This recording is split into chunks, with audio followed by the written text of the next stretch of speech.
वालेकुम नाजरीन, आप देख रहे हैं मेरा ऑफिशियल यूट्यूब चैनल। मैं हूं यशविन जमाल। आज के इस व्लॉग में बात करेंगे मरीम नवाज शरीफ साहब का उकाड़ा का जलसा। और मरीम बीबी जो है वो किस तरीके से उन्होंने जलसे का आगाज किया, वो कितने अरसे से लोग एक्सपेक्ट कर रहे थे कि जलसों के किसी सिलसिले का आगाज होगा।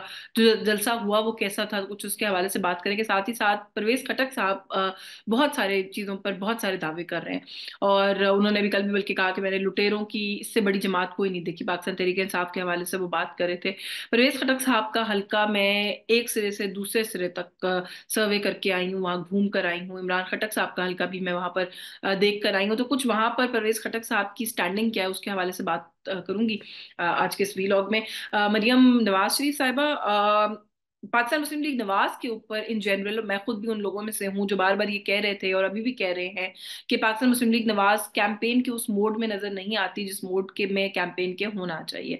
ना तो सोशल मीडिया पर वो उतने एक्टिव हैं कि अगर कोई ये कहे कि आज के डे एंड एज में जल्द से जुलूस से ज्यादा और भी टूल्स हैं जो आ गए हैं जिनके थ्रू आप लोगों तक अपनी बात पहुंचा सकते हैं, तो वो वाला एलिमेंट भी जो है वो मिसिंग अभी तक रहा।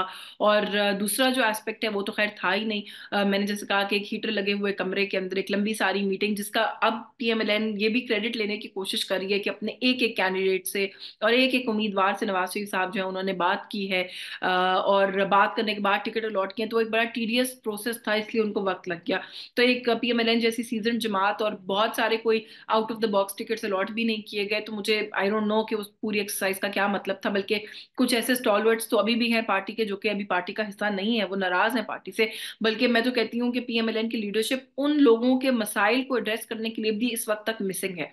उनको कहीं ना कहीं मंजरे आम पर होना चाहिए। एक फेरिस्त तवील जो लंबी होती चली जा रही है, लोगों के नाम उसमें ऐड होते चले जा रहे हैं। शाहिद खाकान अब्बासी साहब हैं, सिलसिला तो मोरलेस वहीं से उसका आगाज हुआ था। मिफ्ता इस्माइल साहब हैं, मोहम्मद जुबैर साहब हैं, जो कि उन्होंने अभी रिसेंटली इस पूरे मामले को ज्वाइन किया। दानियाल अजीज साहब हैं, मेहताब अब्बासी साहब बहुत देरीना साथी जो है वो मियाँ साहब के और इस पार्टी के। और अभी इस वक्त जो मामला है वो हमारे सामने, सुमेरा मलिक जो है वो रिसेंट कैजुअलिटी है, क्योंकि टिकट नहीं मिला तो उन्होंने भी पार्टी से अलहदगी का जो है वो ऐलान किया है। तो ये जो लोग जा रहे हैं, नाराजगियां हो रही हैं। एहसन इकबाल साहब और दानियाल अजीज साहब ने तो खासे सींग फंसाए हुए हैं आपस में एक दूसरे के साथ। उस लड़ाई को भी पब्लिक ना होने देने के लिए होता है ना, पार्टी कहीं से कुछ एक्टिव नजर आती है, नजर आता है कि पार्टी जो है वो कुछ प्रोएक्टिवली इन इश्यूज को रिजॉल्व करने की कोशिश कर रही है। लेकिन ऐसा लग रहा है कि पीएमएलएन जो है वो उस मूड में नहीं है कि इन इश्यूज को भी आगे बढ़कर रिजॉल्व करे। जलसा जुलूस हमें लगा था कि 21 अक्टूबर के बाद तो नवाज शरीफ साहब शायद घर बैठेंगे ही नहीं। वो तो जितने हमें बताया जा रहा था कि वो तड़प रहे हैं इस मुल्क के अवाम के बीच में होने के लिए, तो वो अवाम के बीच में ही होंगे। लेकिन हमें मियाँ साहब तो कहीं नजर नहीं आए। और जैसे मैंने कहा कि वो जी कहा जा रहा था कि वो पार्टी टिकट से अवॉर्ड कर रहे हैं। 20-22 दिन रह गए हैं कैंपेन टाइम के। और उस 20-22 दिन के बीच में एक जलसा उकाड़ा में मरीम नवाज शरीफ साहिबा ने कर दिया कल।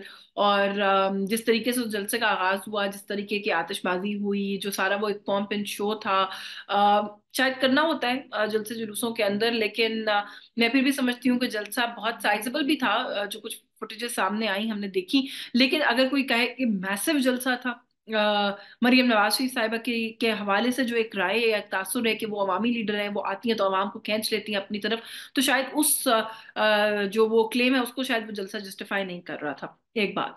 दूसरी बात, ओकाड़ा के अंदर कुछ स्कूल्स कॉलेजेस जो है उनको टाइम से पहले बंद करने का कहा गया। अब ऑफ कोर्स लोग कह रहे हैं जी कि वो ट्रैफिक और वो जो इश्यूज हैं वहां पर कोई उस तरह का मामला ना हो उसको रिजॉल्व करने के लिए। लेकिन इस तरीके से इन्वॉल्व होना एक ऐसे मुल्क के अंदर जहां पर एक सियासी जमात का ये कहना है कि हमें एक कॉर्नर मीटिंग की इजाजत भी नहीं है, वहीं पर दूसरी सियासी जमात की एक अहम लीडर को रहनुमा के जलसे के लिए इलाके के स्कूल्स और कॉलेजेस को बंद कर देना, फिर कुछ सवालात तो हैं जो वो फिर इस तरह के कंडक्ट के ऊपर उठते हैं। अच्छा, फिर जलसे के अंदर कहा क्या गया? ये एक बड़ा इंपॉर्टेंट बात होती है कि एक लीडर हैं, वो अभी इलेक्शन कैंपेन में जा रही हैं। क्या उन्होंने किसी पॉलिसी इशू पर बात की? क्या उन्होंने अवाम के किसी मसले पर बात की? या उन्होंने भी वही किया जो माजी में उनके मुखालिफ करते थे? हम इमरान खान साहब को भी ये बात कहते थे कि लगता है कि आपको फोबिया है नवाज शरीफ और जरदारी का। अब ऐसा लगता है वो फोबिया इनमें मुंतकिल हो गया, क्योंकि मैंने कहा ना, हमारे मुल्क की सियासत जो है ना वो बड़ी दिलचस्प है। आज एक एक साइड पर होता है, कल दूसरा दूसरी साइड पर होता है, और वो जो रिसीविंग एंड्स है वो तब्दील होते रहते हैं। तो माजी में जो रिसीविंग एंड पर ये थे, मरियम साहिबा थी, इनके वालिद थे, इनकी जमात थी। आज रिसीविंग एंड पर इमरान खान साहब है, और हम देख रहे हैं कि वो जो साइड्स है वो कंडक्ट भी उन साइड्स के हिसाब से चेंज हो गई है। तो मेरा ख्याल है कि देर से जलसों के सिलसिले का आगाज किया है। कोई बहुत सब्सटैंशियल अभी भी कोई जलसों की फहरिस्त अभी तक इशू नहीं की गई है कि जो नवाज शरीफ साहब या मरियम साहिबा जो जलसे करेंगे, तो they're already late, they still look slow. Manifesto अभी तक नहीं आया है नून लीग का। हालांकि ये पहली जमात थी जिसने कहा कि हम बड़ा ही तफसीली, बड़ा ही डिटेल्ड मैनिफेस्टो जो है उसका ऐलान करेंगे, और हमने बड़ा उस पर काम किया है, बड़ी कमेटी है, ऑल वॉक्स ऑफ लाइफ से हमने लोगों को उसके अंदर इंक्लूड किया है, फिर हमने इशूज जो है उनको हाईलाइट किया। लेकिन अभी तक वो मैनिफेस्टो हमने कहीं देखा नहीं है। और हर दूसरे दिन ये भी आपको बता दूं कि मीडिया के अंदर हमारे एंड तक कम से कम ये खबर आ जाती है कि आज किसी भी वक्त मैनिफेस्टो आएगा, लेकिन हम देख रहे हैं कि मैनिफेस्टो आता नहीं है। तो तैयारी उस एंड से भी हम देख रहे हैं कि कुछ कम जो है वो दिखाई दे रही है। उस तरीके से वो मैदान में उतरने को तैयार नजर नहीं आते। इस सारे कंडक्ट के ऊपर पाकिस्तान पीपल्स पार्टी के बड़े इंटरेस्टिंग जो है ना वो मौकफ जो है वो सामने आते हैं। खुर्शीद शाह साहब का कहना ये है कि लगता है कि नून लीग को किसी ने ये कह दिया कि इलेक्शंस नहीं होने वाले, जिसकी वजह से वो कोई तैयारी में या किसी मोड में नजर नहीं आते। बिलावल भुट्टो साहब का ये कहना है कि शेर डर गया है और डर कर घर के अंदर बैठा हुआ है, और इसी शेर का हम अपने तीर से बड़े आसानी से शिकार कर लेंगे क्योंकि ये तो डर चुका है। वो ये भी कहते हैं कि नून लीग चाहती है कि पिच पर उनका कोई मुखालिफ उतरे ही ना। अब पता नहीं वो किसकी तरफ इशारा करें, क्या वो इमरान खान साहब की तरफ इशारा कर रहे हैं? अगर कर रहे हैं तो जो कुछ पाकिस्तान तरीके इंसाफ के साथ हो रहा है, बिलावल साहब को फिर उस पर कोई मजम्मत से जमत भी कर देनी चाहिए, लेकिन वो भी अभी तक नहीं आई। तो ये कुछ इश्यूज हैं।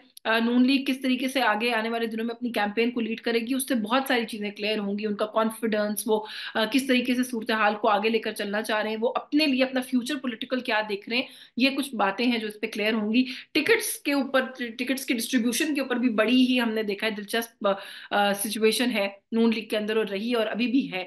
उस पर मैं अपने किसी अगले वीलॉग में डिटेल से एक एक हल्के पे हम कोशिश करेंगे कि बात करेंगे कि कौन से इंपॉर्टेंट हल्के हैं, वहां पे कौन से टिकट्स अलॉट किए गए, किन किन को नहीं मिला, कौन कौन से हार्ट बर्न्स और ब्रेक्स हुए हैं, उन पर भी बात करेंगे। दूसरे हिस्से में मैंने कहा था कि कुछ बात करेंगे नौशहरा जाने का इत्तेफाक हुआ, वहां पे कौन सी जमात मकबूल है उस पर तो मैं बात नहीं करूंगी, क्योंकि we will let the people of Pakistan decide election वाले दिन। लेकिन एक सियासी जमात का वो दावा कि खटक साहब का, मेरे अपने प्रोग्राम में भी उन्होंने कहा जी कि पाकिस्तान तहरीक इंसाफ को तो कोई नहीं जानता उस इलाके में, वहां तो वोट मुझे पड़ा, मेरी वजह से वो नशिस्त दो दफा, वो दोनों नशिस्तें एक्चुअली 32 और 33 जो है, 33 एंड 34 जो है वो हमारे पास इन्हें की जो है वो नशिस्तें आई क्योंकि लोग मुझे जानते हैं। उनके हल्के में जाकर मुझे ऐसा नहीं लगा। वहां के लोग किसी को भी सपोर्ट करें, लेकिन उनकी राय जो है वो दो बातें, एक तो ये कि उनका कहना ये था कि इमरान खटक और परवेज खटक हल्के के लिए कोई खास काम भी नहीं किए। इमरान खटक साहब के लिए तो ये तक कहा गया जी कि उनकी तो हम तलाश में ही रहे हैं। इमरान खटक साहब तो कभी यहाँ पर अवेलेबल ही नहीं हुए, हमने कभी देखे ही नहीं है। हल्के के अंदर कोई काम किसी किस्म का जो है वो नहीं इन लोगों ने किया। वो कहते हैं जी ये लोग आते हैं कैंपेन के दिनों में, यहाँ पर पाए जाते हैं, जब जीत जाते हैं तो फिर ये हमें कुछ नहीं पूछते। खैर ये तो आई थिंक पूरे पाकिस्तान का भी मसला है, लेकिन खटक साहब से लोगों को बहुत गिला था।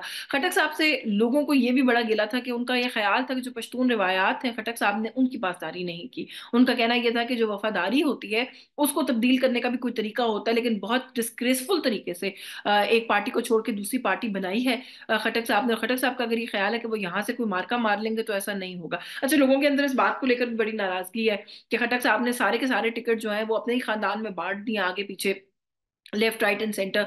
और उनके जो लोगों जमात खानदान के लोग हैं उनके रवैये से लोगों को बड़ी शिकायत है कि वो तो बिल्कुल भी मिलनसार नहीं है, वो हमारे मसाइल को मसाइल नहीं समझते, वो हमारे साथ उठते बैठते नहीं हैं।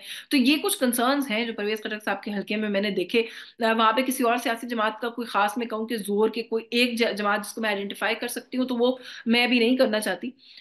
वी आई थिंक वो मैंने जैसे कहा कि हम उस सर्वे को, उस चीज को लूज छोड़ेंगे, लेकिन क्योंकि एक नई जमात है, बड़े दावे करके वो जमात बनाई गई है, वो जमात अगर रीजनल लेवल के ऊपर भी कहीं नजर आ गई तो मुझे कम से कम बहुत हैरत होगी, क्योंकि ग्राउंड पर मुझे वो जमात नजर नहीं आई।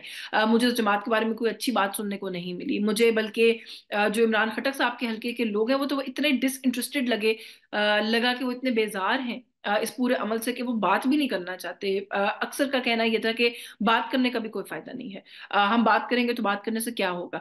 तो वहां पर तो इस वक्त एक जो रवैया है, जो एक आउटलुक है, वो हमें ये दिखाई दे रही है। जबकि परवेज खटक साहब के दावे बड़े बुलंदो बांग हैं, और वो तो जो मेरे प्रोग्राम में भी बहुत कुछ कह के गए कि मैं तो यहाँ से पिछाड़ दूंगा अपने सारे जो वो हैं मुखालिफिन हैं उनको। तो मुझे वो ऐसा होता हुआ नजर नहीं आ रहा। और एक और बड़ी दिलचस्प सूरत हाल उनके हल्के की ये है कि उनके अपने सगे भाई जमीयत उलमा इस्लाम के टिकट से लियाकत खटक साहब जो हैं वो एक प्रोविंशियल सीट परवेज खटक साहब के डायरेक्टली अगेंस्ट लड़ रहे हैं, और दूसरी प्रोविंशियल हल्के की सीट उन्हीं के बेटे आहत खटक यानी कि उनके भतीजे परवेज खटक साहब के, वो भी परवेज खटक साहब के डायरेक्ट अगेंस्ट डायरेक्टली जो है वो कंटेस्ट कर रहे हैं। तो वहां पर कोई फैमिली राइवलरी भी इस वक्त इन प्लेस है, जिससे मुझे लगता है कि उनका वोटर बटेगा। वहां से एक जमात से एग्जिट करने के तरीके से भी लोगों को इख्तलाफ है, उससे भी मुझे लगता है कि उनका वोटर वहां पर बटा हुआ है। उनकी अपनी कंडक्ट और परफॉर्मेंस और कारकर्दगी पर भी लोगों को वहां पर एतराज है, क्वेश्चंस हैं, उससे भी लगता है कि परवेज खटक साहब का वोट जो है वो बटेगा। तो मैंने इसलिए जरूरी समझा कि आप लोगों के साथ अपना ये तजिया जरूर शेयर करूं। जैसे मैंने कहा कि एक नई सियासी जमात है जो इस वक्त मैदान में है, तो उनकी इस वक्त क्या प्रेजेंस, कम से कम मैंने जितना उनका हल्का पूरा दिन गुजारा है नौशहरा में वहां पर महसूस की, वो जरूरी समझा कि आप तक पहुंचाऊं। आज के इस ब्लॉग से बस यही कुछ, मुझे इजाजत दीजिए, अल्लाह हाफिज।